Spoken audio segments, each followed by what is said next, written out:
Good day everyone, so hope you're all doing really well. As is tradition on this channel, whenever there are major events in Genshin Impact, we review them, and I think it's awesome to review them because it just allows us to take a bit of a pause on our journey here in Genshin before we move on to the next big thing, and that's obviously Natlan, which is coming tomorrow.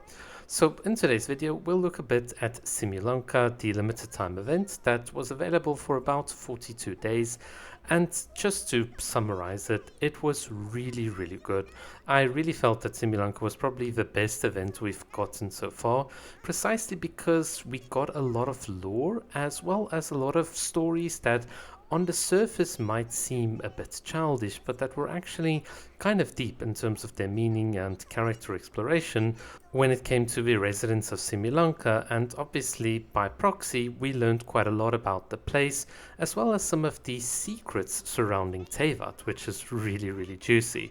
In any case, so let us begin with Simulanka and just give a bit of an overview. Effectively, you start here in the Forest of Blessings, and this is where you meet up Nilo, and the Forest of Blessings is split into, well, basically the pond and the forest area with its own events. You move on then to the castle area, which is where we meet Navia. That's where you basically do the majority of the events like the combat and the hat sorting, and then finally you get to the Broken Sea, which is the climax of the story with Mini Duran and the Wanderer obviously giving you and like taking place. Overall, I think the events that we got inside Simulanka were pretty awesome. So you can see here in terms of the trials, I had a ton of fun, and you obviously saw this if you follow the channel. And there are a couple of other things as well. I think the flying around the map was incredibly good, like shooting stuff, it was so good. And then I think the little toy event was kind of forgettable, but I mean, other than that, it was really solid. So probably give that about an 8 out of 10.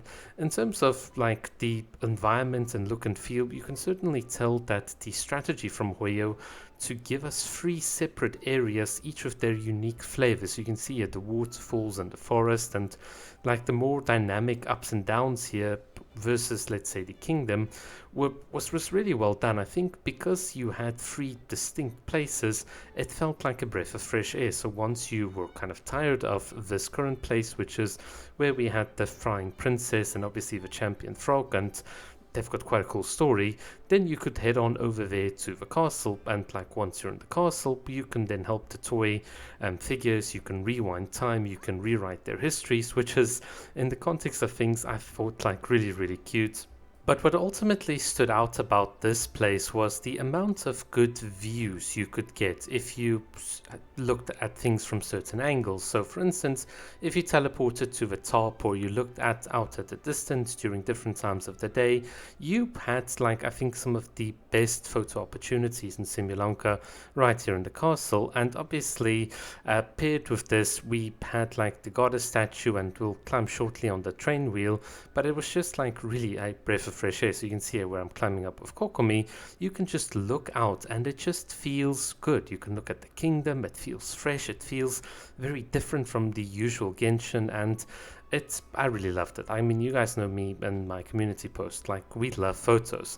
But what we also love is like just enjoying the ambience and the atmosphere of the game, and I think that is what Simulanka itself really got well done. So basically, let's say you are tired after 8 days worth of work, you can just come in here and really relax. It didn't feel like I had to do a chore, and this is the fun thing that I think Genshin does quite well.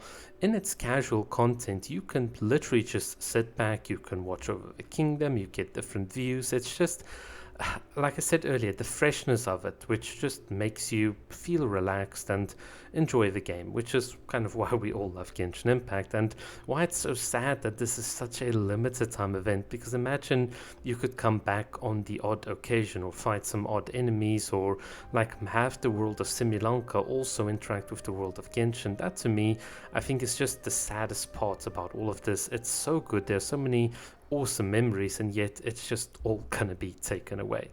In any case, so let's move on in terms of our little region review.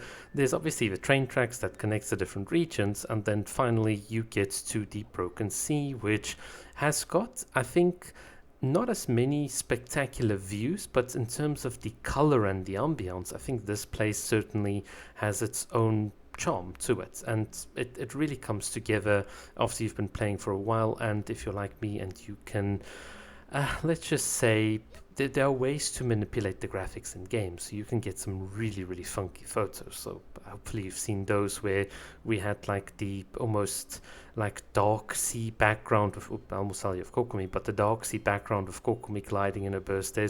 There's many good opportunities in any case. So you can see here we've got the colorful areas, we help again the toy figures, and overall you just once again come to a place, come to an area where yes, there are puzzles, there are story quests and stuff, but it just feels once again very different to the usual Genshin, including being able to just bounce back up. I thought this mechanic here was very, very good instead of just being teleported.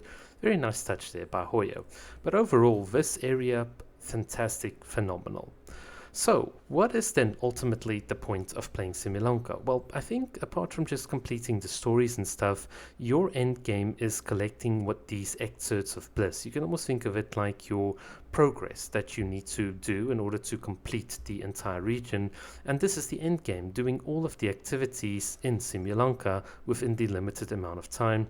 And as you can see here, on my map, I've completed literally everything in the game, and I've left free very deliberately here a treasure chest, a sort of little mini quest where you need to help someone, and a place where you need to find an excerpt, which is just reflective of the 3 different types of systems you have in Simulanka. And effectively what this all boils down to, as you can see me completing it here, is just a different way of interacting with the environment, with the characters that you have, and just solving puzzles and completing it. That is the joy, that is the fun, that is the way in which you can just, have a good time.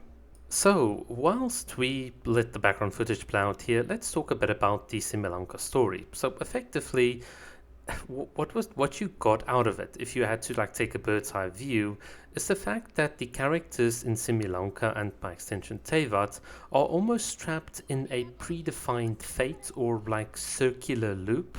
I don't know how else to put it. And it's almost like the traveler, whilst not being the hero of the story, is like the catalyst to change. And this is what we see in the world of Simulanka. Ultimately, the characters here have to make the decisions, but you as the traveler, as the witness, and as the catalyst is just there to facilitate this resolve. So a very good example I thought in Simulanka was where you had the princess and the frog, and eventually at the end of the story, they kind of broke through the cycle. It's like the narrator said, these stories always continue circularly, but each one has its own flavor or like distinction. And that was like what really, really hit it for me. The traveler, by extension, is not here to be a hero or to be a savior, but rather someone that can help reweave the fate of the characters. But that reweaving is ultimately the responsibility of the characters themselves. So for instance, here in Simulanka, we had the toy, we had the frog and the princess, and the frog and the princess had to, at the end of their story, decide, are they going to wait or are they going to go into the unknown? And the decision to not repeat the cycle, to be stuck in fate, was ultimately theirs, despite the fact that we as the traveler were around with them. We overcame the trials. We had the relic not activate because it wasn't for us to activate, it was for the characters in the story to activate. And I think this is probably where Genshin is heading in terms of its direction. As a traveler, it's not about us being the big powerful hero that's going to kick the Fatui, but us being the impetus to a lot of change that's going to happen in Teyvat, as well as ultimately us facilitating the change and the transition to change, which is something that's very, very important, and I think very often as well a bit neglected in the story of Genshin, but that is what I see us doing as the traveler. In any case, there is a lot to say about Simulanka. There's a lot of background footage that I wish I could show you. It's just been such a fun journey, and I think it's probably now time to start wrapping things up. We've now, with this final excerpt, obviously on the final day, completed the end game, and it's really now time to unfortunately say goodbye to Simulanka. It is always difficult to just let go of things that you really enjoy, but like I alluded to earlier, change is unfortunately a part of life. But that does not mean that at least we can go for one final ride here with Kokomi flying into the sky. Look, I hope this is something that you guys can enjoy just as much as I did. So for one final time, let Kokomi take it away, and from my side, thank you so much for watching, and I'll see you in Netland. Have a good evening.